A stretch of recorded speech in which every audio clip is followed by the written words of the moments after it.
할렐루야. 오늘도 예배하는 우리 목양교회 성도님들에게 하나님께서 은혜와 복을 더해 주시기를 원합니다. 오늘은 마태복음 6장 19절서 24절로 재물에 대하여 라는 말씀을 함께 나누고자 합니다. 오늘은 예수님께서 새로운 주제 재물에 대해서 말씀을 주셨습니다. 성경에는 이 재물을 보물이라고 그렇게 나옵니다. 테사우루스라는 헬라어를 사용하고 있는데 이 말은 재물이라는 뜻도 가지고 있습니다. 보물은 보배로운 물건, 가치가 있는 보배로운 물건을 보물이라고 하고, 재물은 돈이나 값 나가는 물건을 우리가 재물이라 일컫기 때문에 보물을 재물이라고 해도 되고 또 돈이라고 해도 잘못된 것은 아니겠습니다. 사람은 누구나 재물, 돈에 관심이 많습니다. 가장 원초적인 이유는 돈이 있어야 우리가 삶을 유지할 수 있기 때문입니다. 특별히 현대인의 삶에는 돈이 아주 중요할 수밖에 없는데 우리가 살아가는 데 있어서 필요한 모든 것들을 돈을 주고 바꿀 수 있기 때문입니다. 돈이 없으면 일단 밥을 굶어야 합니다. 이동도 자유롭게 할 수가 없습니다. 병이 나도 치료를 받을 수가 없고 교육을 받을 수도 없습니다. 모든 게 다 돈으로 바꿔야 얻을 수 있는 것이기 때문에 돈이 없으면 기본적인 생활을 유지하기가 힘듭니다. 산속에 사는 자연인이라고 할지라도 스스로 농사를 지어서 밭을 갈아 먹고 산다 할지라도 그걸 가는 도구를 얻으려면 돈을 주고 사야 하는 것입니다.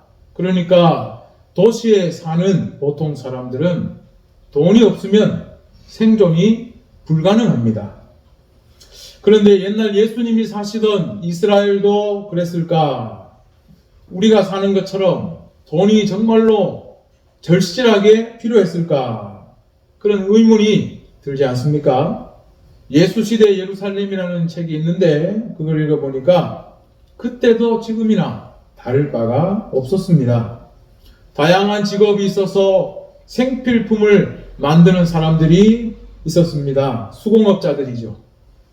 그 사람들은 생활에 필요한 물건을 만드는 사람들이었는데 이걸 조합으로 운영이 되기도 했다고 합니다. 또 생필품만 만드는 게 아니라 사치품을 만드는 사람들도 있었습니다. 또 건축업자들도 있었고 로마 제국 시대니까 전쟁을 많이 했죠. 그래서 군수품을 만드는 사람들도 있었습니다. 지금 우리에게 필요한 그런 모든 것들을 만드는 사람들이 다 있었고 이런 것들을 돈을 주고 다 사서 썼던 것입니다. 그런데 예루살렘만 그런 것이 아니라 예수님이 활동하시던 갈릴리를 보면 갈릴리는 비옥한 땅이 많아서 농사를 많이 지었습니다. 올리브를 키우고 포도를 재배하고 그래서 이걸 따서 수출을 했습니다. 두로와 시돈으로, 지금의 레바논 땅이죠. 그리고는 돈으로 이것을 다 받았습니다. 예루살렘 같은 경우는 물가가 굉장했다고 합니다. 과일값이 다른 곳보다 3배에서 6배까지 비싸기도 했다. 그렇게 나옵니다. 전부 돈으로 거래하는 것이죠. 당시에도 사회적인 계층이 존재했고 돈이 아주 많은 부자에서부터 찢어지게 가난한 사람까지 다양한 사람들이 살고 있었습니다. 상업활동이나 수출입, 유통 이것뿐만이 아니라 세금을 바치거나 교회에 헌금을 하는 것도 다 화폐가 사용되었기 때문에 지금 우리와 전혀 다를 바가 없습니다. 그런데 이런 시대에 예수님이 재물에 대해서, 돈에 대해서 말씀을 하신 것입니다. 그러니까 우리가 성경 말씀을 보다가 예수님이 재물에 대해서 말씀하시는 것을 듣고 예수님은 옛날이니까 너무 좀 순진무구한 말씀을 하시는 것이다. 오늘날 현실을 몰라서 예수님이 이런 말씀하신다. 이렇게 말할 수 없다는 것입니다. 사람이 사는 세상은 근본적으로 달라진 것이 없고 특히나 예수님 사시던 시대에는 오늘날과 크게 달라진 것이 없다는 말씀입니다. 사실 그 시대 사람들에게도 돈이란 것이 너무나 중요한 것이기 때문에 오늘 예수님은 이 말씀을 제자들에게 하신 것입니다. 돈이 사람이 살아가는데 절대적으로 필요하기 때문에, 그래서 이외의 지위를 돈이 갖게 되기 때문에 문제가 생기는 것을 보고 예수님이 하나님 믿는 사람들은 돈에 대해 어떤 태도를 가져야 하는가, 이걸 제자들에게 오늘 가르쳐주고 계신 것입니다. 자, 본문 19절을 보면 너희를 위하여 보물을 땅에 쌓아두지 말라. 거기는 좀과 동록이 해하며 도둑이 구멍을 뚫고 도둑질 하느니라 그랬습니다. 말씀을 차근차근 풀어보면 너희를 위하여 보물을 땅에 쌓아두지 말라. 보물이라는 말이 테사우루스라는 헬라어인데 그 원래 뜻은 저축한다, 보관한다, 이런 의미가 있다고 합니다. 그래서 보물을 쌓아두는 장소 혹은 보배 합 이런 뜻이었지만 나중에는 보물이라는 뜻으로 쓰이게 되었습니다. 자, 그런데 쌓아두지 말라 할 때 이 쌓아두다 라는 말이 재밌습니다. 보물을 테사우루스라고 했는데 쌓아두다는 말은 뭐냐면 테사우리체테라는 이 동사가 쓰였어요. 말이 비슷하죠? 그래서 우리말로 하면 너를 위하여 보물 쌓지 말라, 이렇게 풀이가 되는 겁니다. 우리말에도 그런 게 있죠. 춤을 춘다 할 때 줄이면 어떻게 됩니까? 춤 이렇게 되죠. 그림을 그린다 할 때 그림 이렇게 말 장난을 할 수 있죠.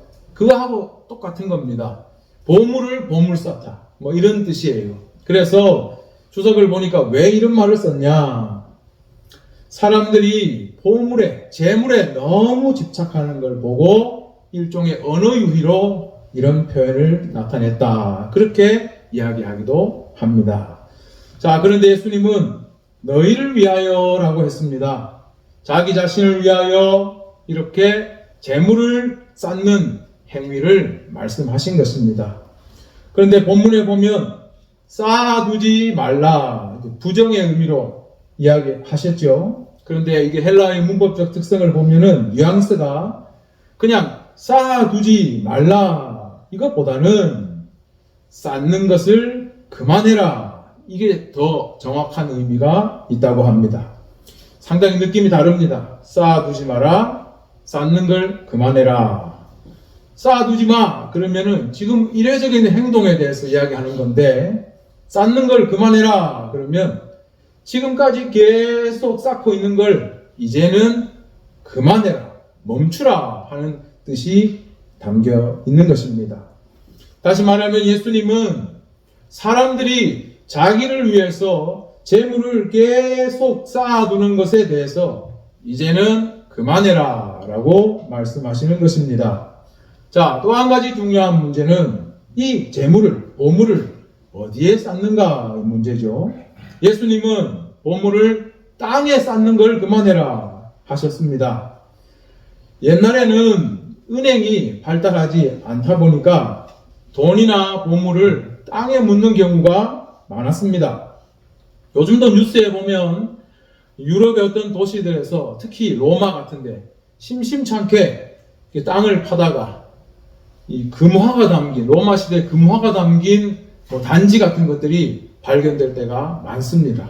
사람들이 금화나 보물 같은 것들을 땅에 묻어 두었던 것이죠. 우리도 예전에 은행이 발달하기 전에는 돈을 벌어오면 항아리에다가 돈을 넣어놓는 경우도 있었고, 천장에다가 이렇게 돈을 놔뒀다가 쥐가 다 갉아먹었다, 그런 이야기들을 들어보셨을 것입니다. 그런데 방법은 다르지만 돈을 쌓는다는 것은 사실 오늘날 사람들도 똑같습니다. 오늘날 사람들은 돈을 땅에 묻지는 않지만 재물을 쌓는 건 똑같아요. 은행에다가 돈을 쌓기도 하고 주식에다가 돈을 쌓기도 하고 고가의 물건, 투자할 만한 가치 있는 물건에 돈을 쌓기도 하고 부동산을 사서 돈을 쌓기도 합니다. 사람들이 이렇게 보물을 쌓는 이유는 자기를 위해서 언제든지 필요할 때 꺼내 쓰려고 이렇게 하는 것입니다. 예수님 당시 사람들의 마음도 똑같은 것입니다. 화폐 경제에서 돈만 있으면 무엇이든지 할 수 있고, 돈이 없으면 아무것도 할 수 없으니까 재물을 쌓아두는 것은 당연한 겁니다. 그런데 예수님은 자기를 위해 보물 쌓는 것을 그만하라 하셨습니다. 그렇다면 왜 예수님은 자기를 위해 보물을 땅에 쌓는 걸 그만하라 하셨을까요? 일단 예수님 말씀하시는 이유를 한번 우리가 들어봐야 합니다. 거기는 좀과 동록이 해하며 도둑이 구멍을 뚫고 도둑질하느니라 그랬습니다. 우리가 좀은 아는데 동록이라는 건 잘 모르시죠? 이것은 구리가 녹이 쓸면 시퍼렇게 되는 걸 이야기합니다. 그걸 동록이라 하는데, 녹이 쓸어서 구리 같은 것들이 이렇게 부서지는 것. 경주에 가면은 옛날 신라시대 그 무덤에 그 금관 뭐 이런 것들이 나오죠. 거기에 구리 들어간 것들 보면 막 부식이 되는 모습이 있습니다. 바로 그렇게 된다는 것이죠.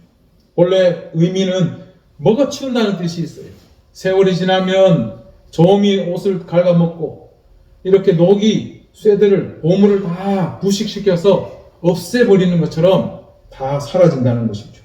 또 도둑이 구멍을 뚫고 도둑질한다는 것은 내 보물이라고 땅에 쌓아 두었지만 이게 언제든지 누가 훔쳐갈 수 있다는 거죠. 마음을 놓을 수가 없다는 뜻입니다. 사실 이런 일은 오늘날도 있습니다. 예전에 뉴스에 보니까 어떤 사람이 인터넷 도박 사이트를 열어서 돈을 110억을 벌었어요. 근데 놔둘 데가 없는 거예요. 어디에도 맡겨놓을 데가 없어요. 그래서 이걸 마늘밭에다가 묻었어요. 그런데 마늘밭에 묻어놓으면 아무도 모를 줄 알았지만 동업자가 그걸 아니까 어느 날 포크레인으로 이걸 판에다가 누가 본 겁니다. 그래서 결국은 이 사람들이 범죄하고 묻어놓은 거 이런 것들이 다 발각이 된 겁니다. 110억을 마늘밭에 묻어놨으니까 얼마나 많은 돈이겠습니까? 아무리 보안을 철저히 걸어도 누군가는 알게 되고 훔쳐가게 되는 것이죠. 그래서 예수님은 보물을 어디다가 쌓으라고 했습니까? 20절에 보면 오직 너희를 위하여 보물을 하늘에 쌓아두라. 거기는 좀이나 동록이 해하지 못하며 도둑이 구멍을 뚫지도 못하고 도둑질도 못하느니라 그랬습니다. 사실 앞절에서 보물을 땅에 쌓는다라고 나왔죠. 그런데 20절에는 보물을 하늘에 쌓는다라고 대조되는 뜻으로 나왔습니다. 그래서 보면은 이 땅이란 게 뭘까? 이게 흙을 말하는 게 아니고 세상을 말하는 겁니다. 그렇게 보면 보물을 하늘에 쌓으라는 것은 저 공중에 쌓으라는 것이 아니고 천국에 쌓으라는 뜻입니다. 마태는 하늘을, 하나님을 하늘나라 이렇게 불렀죠. 하나님 나라. 입에 하나님을 올리지 않았어요. 하늘나라라고 했거든요. 그렇기 때문에 여기서 하늘이라고 부르는 것은 천국을 말하는 겁니다. 보물을 세상에 쌓지 말고 보물을 천국에 쌓으라. 그런 뜻입니다. 그 이유는 좀과 동록, 도둑의 피해가 절대로 있을 수 없다는 것이죠.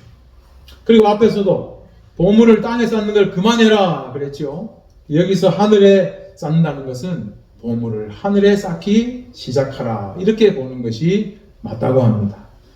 자, 그렇다면 이 말씀의 의미가 무엇일까요?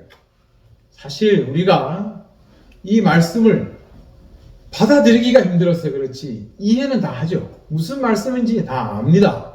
보물을 하늘에 쌓으라는 것. 그러나 더 자세히 알기 위해 예수님 말씀을 계속해서 보면 그 다음 구절에 이렇게 되어 있습니다. 내 보물이 있는 그곳에는 내 마음도 있느니라. 맞는 말씀이죠. 생각을 해보면 보물이 있는 곳에 마음이 있을 수밖에 없죠. 예수님 비유 가운데 감추인 보화에 대한 비유가 있습니다. 어떤 사람이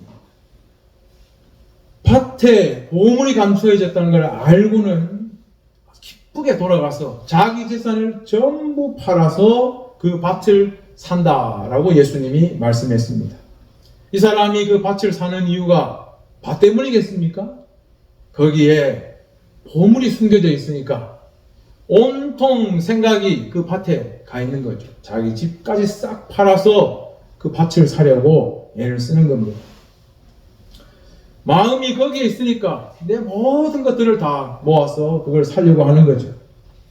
제가 어릴 때, 아주 어릴 때인데, 우리 집에서 나와서 길만 딱 건너면 오락실이 있었어요.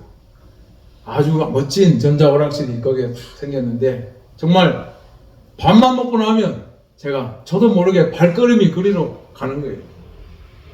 거기에 보물이 있는 것 같았어요.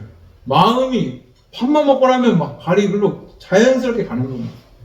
그래서 오락을 하고 오다가 아버지한테 혼나기도 하고 그런 적이 많았는데, 공부 잘하는 애들은 보니까 밥만 먹고 나면 책상 앞으로 쫙 가더라고요. 걔들은 마음의 보물은 거기에 있는 거죠. 아주 다른 겁니다. 보물이 있는 곳에 마음이 있다는 건 우리가 경험해봐서 잘 압니다. 우리가 계속 마음을 두고 뭘 하는 곳, 마음을 두고 가는 곳, 그 사람의 보물이 거기 있는 겁니다. 예수님 말씀을 다시 생각해 보면 보물을 땅에 쌓는 걸 그만하고 보물을 하늘에 쌓기 시작하라는 것은 우리 마음을 천국에 둬야 한다는 겁니다. 천국에 우리 보물이 있으면 우리 마음이 거기 있을 거 아닙니까? 바로 천국에 하늘에 보물을 쌓으라 하는 것입니다. 그런데 이 하늘에 보물을 쌓으라는 것은 비유적인 표현이죠. 그렇다면 보물을 하늘에 쌓는다는 것은 어떤 구체적 행위와 연결시킬 수 있을까요? 우리가 언뜻 생각할 때는 우리 신앙생활과 관계 짓기가 쉽습니다. 왜냐하면 우리가 구원을 받아서 하나님 나라, 천국을 우리가 소유한다, 그렇게 배웠기 때문에 내가 예배를 잘 드리고 하나님 앞에 기도를 잘하고 신앙생활을 잘하면 우리가 하늘에 천국에 차곡차곡 보물을 쌓는 게 아닐까, 우리는 그런 생각을 할 수 있습니다. 그런데 같은 내용이 나오는 병행구절 누가복음 12장 33절을 보면 그게 아닙니다. 천국에 보물을 쌓는 건 뭐냐면 구제입니다. 구제. 누가복음 12장 33절을 보면 너희 소유를 팔아 구제하여 낡아지지 아니하는 배낭을 만들라. 곧 하늘에 둔 바 다함이 없는 보물이니 거기는 도둑도 가까이 하는 일이 없고 좀도 먹는 일이 없느니라 그랬습니다. 보물을 하늘에 쌓는다는 것은 예배나 기도 같은 우리의 신앙 행위가 아니라 자기 소유를 팔아서 자기 보물을 내놓고 구제하는 일이라고 가르치고 있습니다. 예수님은 관념적인 보물을 말씀하신 것이 아닙니다. 진짜 보물, 진짜 자기 재물을 내놓고 남을 위해서 그걸 내놓고 구제를 통해서 하늘의 보물을 쌓으라고 말씀하고 있습니다. 이건 한 가지 유익함이 더 있습니다. 자기 보물을 팔아서 구제를 하게 되면 자기를 위해 땅에 보물을 쌓을 수가 없어요. 그러니까 한꺼번에 예수님 말씀을 다 이룰 수가 있는 겁니다. 그런데 여기서 짚고 넘어가야 할 것이 있습니다. 예수께서 보물을 하늘에 쌓으라고 한 말씀은 내 소유를, 내 돈을 어떻게 사용하는가와 관계 있는 말씀입니다.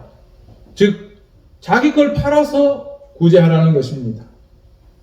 예수님은 한 바리새인이 와서 내 이웃이 누굽니까? 물었을 때 선한 사마리아인에 대한 이야기를 해주셨습니다.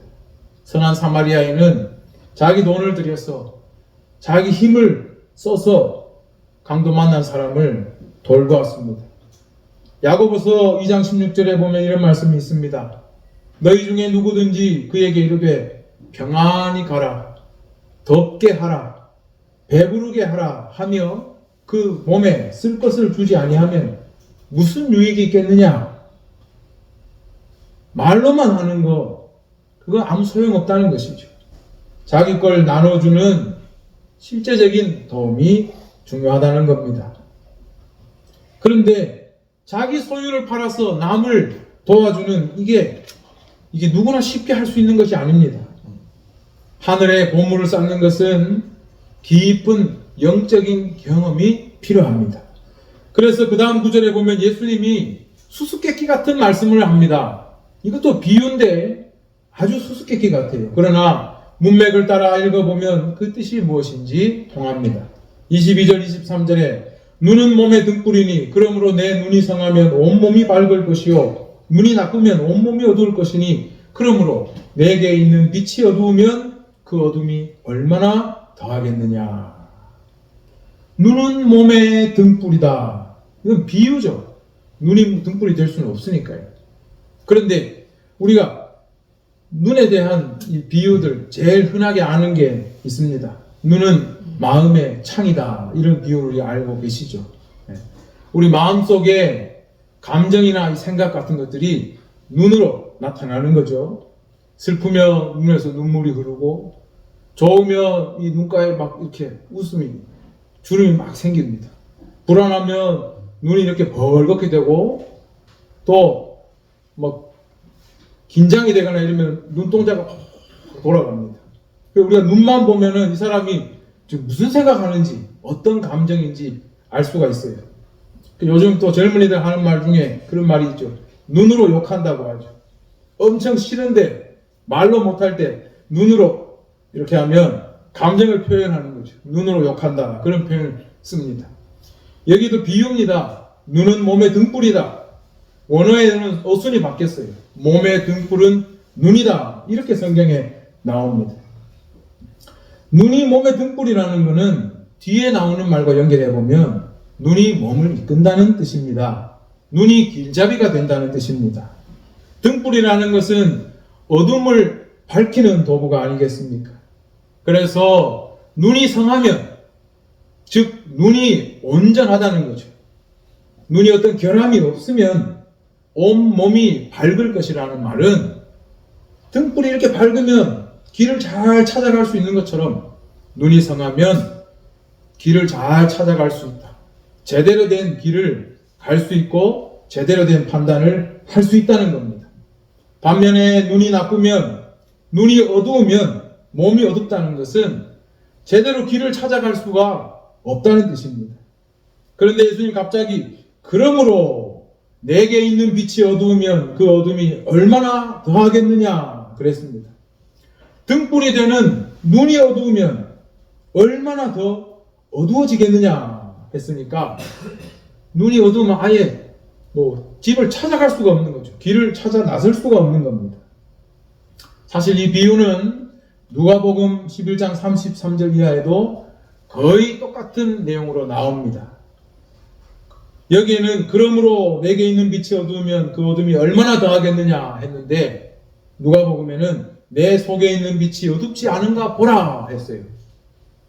똑같은 말씀인데 쓰임이 다릅니다.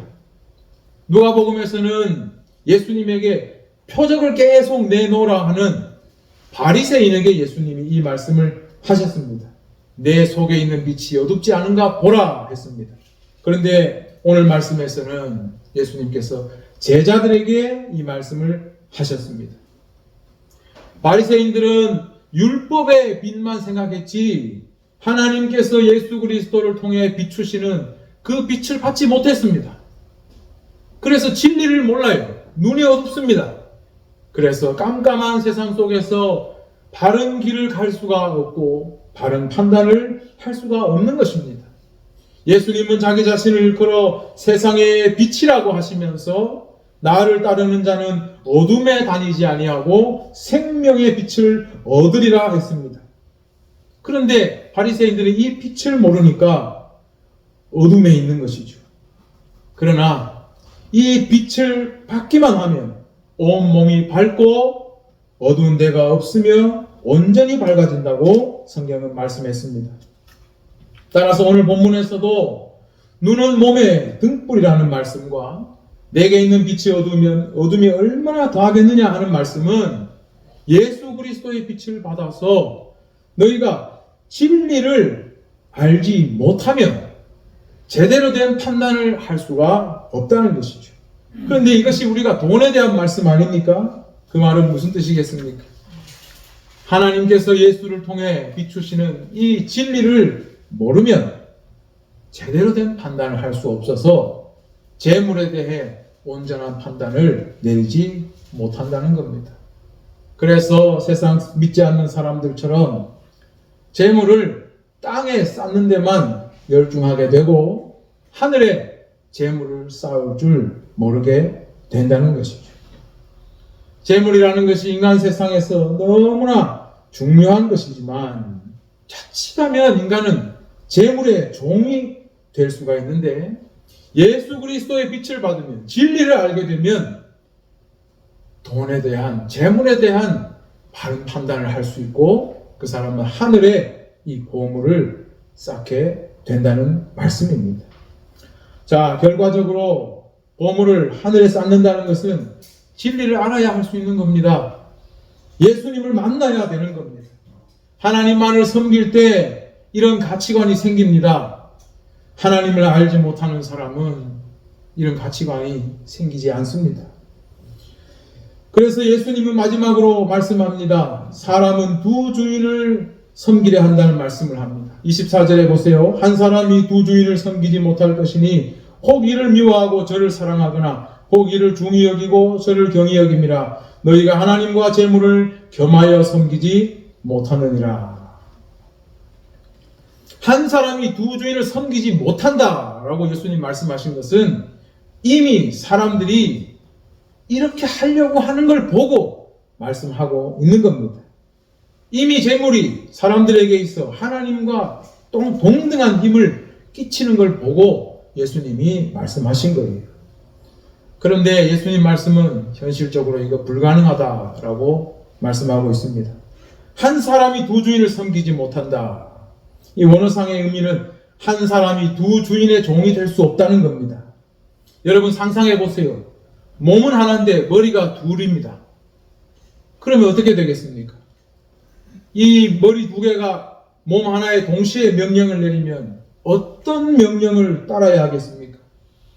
동시에 따르는 것은 불가능하죠. 그런 일이 발생하는 겁니다.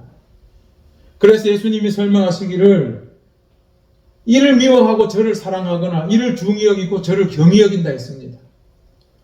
원문 단어의 뜻으로 보면 똑같습니다만 두 쪽에서 동시에 명령을 내리면 하나는 미워하고 하나는 사랑할 수밖에 없고 하나는 아주 충실히 이행하고 하나는 그냥 명령을 업신여기고 무시할 수밖에 없다는 겁니다.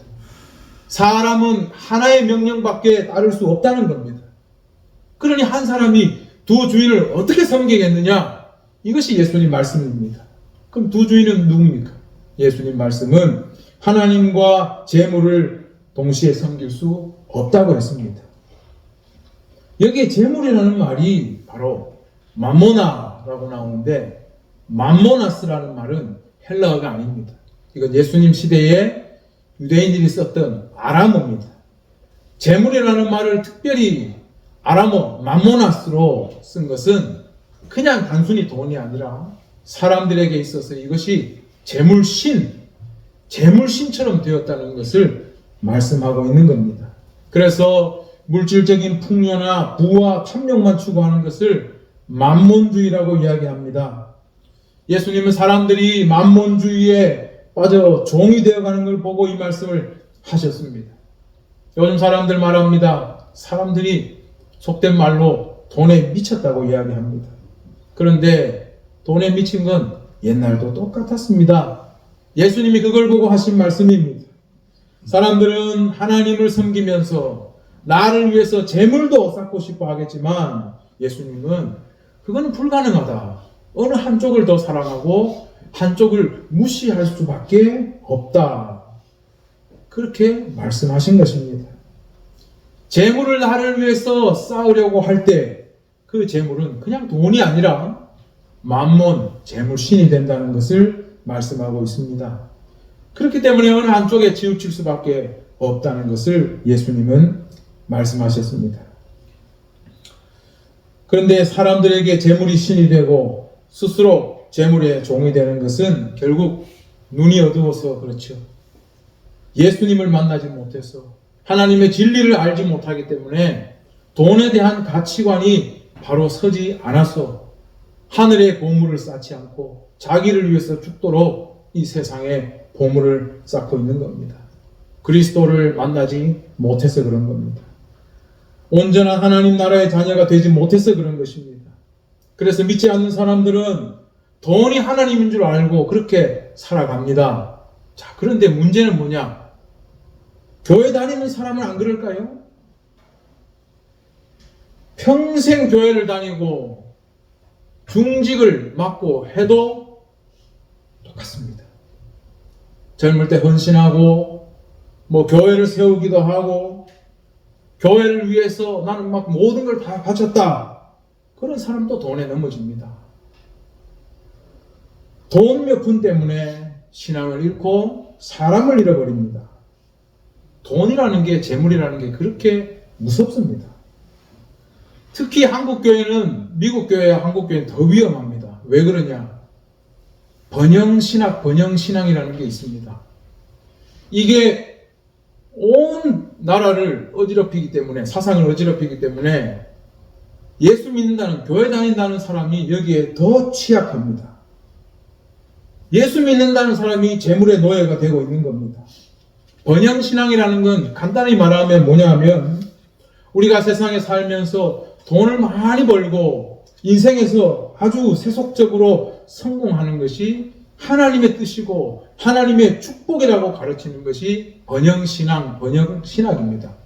여러분도 거기에 오랫동안 우리는 늘 많은 매체를 접하고 하니까 노출이 다 되었습니다. 저도 마찬가지고요. 그러나 성경을 보면 성경 어디에도 재물과 탐욕에 대해서 그게 맞다 이렇게 가르치는 것은 없습니다. 특히나 이 번영신앙이 나오게 된 것은 이유가 있습니다. 미국의 칼빈주의, 금욕과 탐심을 멀리하는 칼빈주의가 번성하니까 야 이거 짜증난다. 이렇게 사니까 인생이 재미가 없다. 이렇게 해가지고 나온 게 번영신앙입니다. 우리가 막 돈 많이 벌고 이렇게 축복하고 성공하는 것이 하나님의 축복이다라고 가르치는 것이 그렇게 나온 것이 번영신앙이고 우리나라에 수입돼서 수많은 교회에서 그걸 하나님 말씀이라고 우리가 듣고 살았던 겁니다. 그러니 우리가 심각성을 못 느끼는 것이죠. 여러분, 문제가 생긴 데를 한번 가만히 들여다보세요.